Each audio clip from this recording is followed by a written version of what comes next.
Welcome to today's video on physical activity and mental health. In this video, we'll be looking at physical activity in the prevention and management of various mental health conditions. In the UK, 1 in 4 people suffer from a mental health condition at some point in their lives.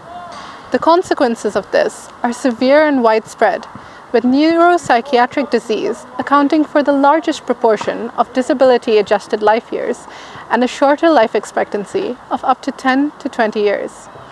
Patients in these populations tend to be more inactive, eat a less nutritionally complete diet, and may drink or smoke. The cardiovascular risk that this poses is compounded by the effects of psychiatric medication, which can negatively impact blood glucose levels, blood pressure, and lipid levels. This is demonstrated by a 78% increased lifetime risk of cardiovascular disease in patients with depression. Can physical activity prevent mental illness?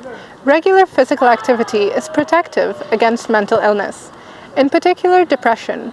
For example, 1 hour of activity per week could prevent up to 12% of depression, whilst another study suggests that those that undertake no regular physical activity have a 44% higher chance of developing depression compared with those who exercise 1 to 2 hours a week.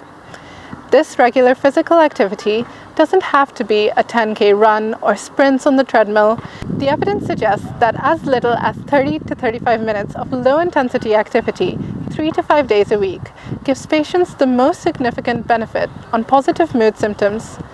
Subsequently, encouraging patients to partake in exercise they feel is manageable and are likely to be able to undertake regularly could result in large reduction of depressive symptoms.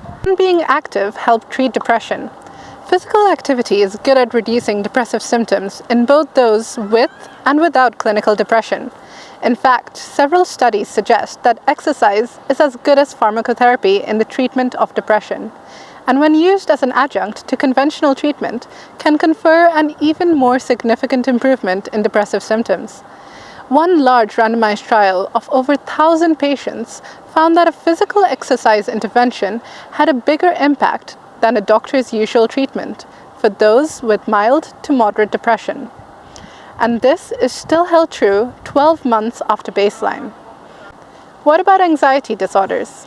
The role between physical activity and anxiety is less clear. However, evidence suggests that physical activity can be a viable adjunct to anxiety treatment.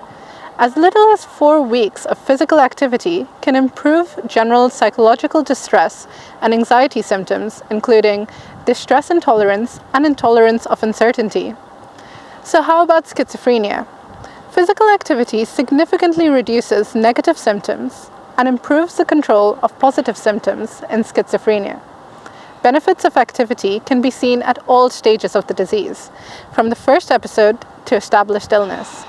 Furthermore, as alluded to earlier, it can reduce cardiovascular risk factors and prolong mortality, with one study finding 6 to 8 weeks of physical activity intervention leading to a 15% reduction in all-cause mortality. And how does physical activity impact dementia? Physical activity prevents dementia incidence and progression. Despite controversy in the literature, meta-analysis of physical activity interventions have shown to improve cognition in healthy older adults, regardless of cognitive status.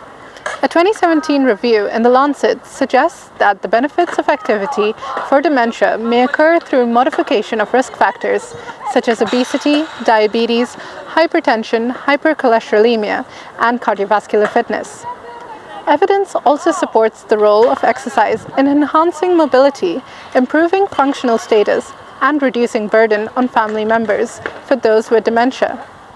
Physical activity also plays a role in recovery from alcohol and substance abuse disorders, PTSD, suicidal ideation, and several other mental health conditions.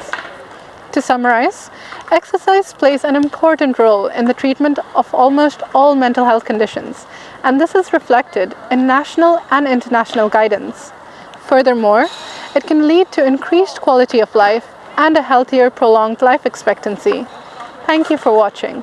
For further information, there are a selection of further resources at the end of this video. Remember, For every 12 doctors that advise inactive patients to meet recommended activity levels, one person does.